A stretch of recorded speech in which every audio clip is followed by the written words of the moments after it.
When we think of this last year, when we think of Black Lives Matter, when we think of issues around COVID, and when we think of issues around climate, an act like the Wellbeing of Future Generations Act is an opportunity to deal with all those issues, to tackle inequalities, to look upstream of the pandemic and make choices and decisions to stop that happening, and very specifically to act on climate and recognise the environmental limits on the single planet in which we live.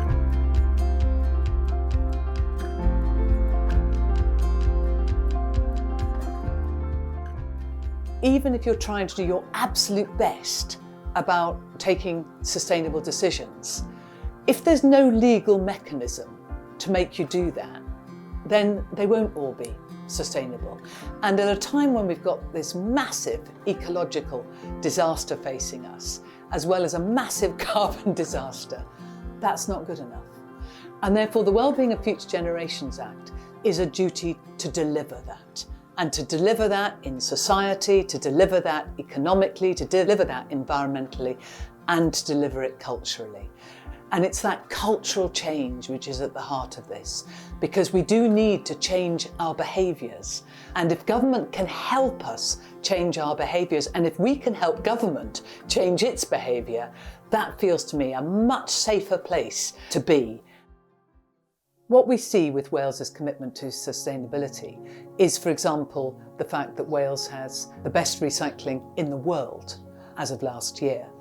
When the business community looked to have a relief road for the congested M4, the Welsh Government turned it down because of its effect on wetlands.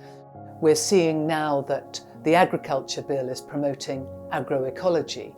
We're seeing the Welsh Government commit to delivering zero carbon from its public sector by 2030. But we're also seeing social ambition as well. Wales has outlawed smacking. Wales is now allowing young people of the ages 16 to 18 to vote. So we're talking about massive changes in terms of how the Government of Wales, and indeed the Parliament of Wales, addresses the issues which every modern democracy is having to face.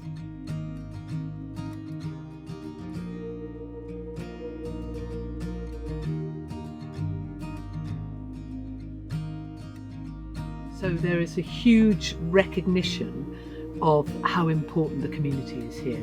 And that's a huge part of the Wellbeing of Future Generations Act. Yeah. You know, the idea that we need cohesive, safe communities in which people feel safe to grow up in. That's actually about community cohesion, engaging with each other. And that's what makes the community safe, like looking after each other. Normally governments use laws to do things to people. But in this case, the government is also answerable. The governments across the world have a duty to protect not only their current populations, but future ones. And any government in the world at the moment that wants to do that needs to have legislation in place that protects future generations. And I know from talking to people here that they do feel hope as a result in living in a country that has committed itself to future generations. And that is such an important thing to say in this world at this time.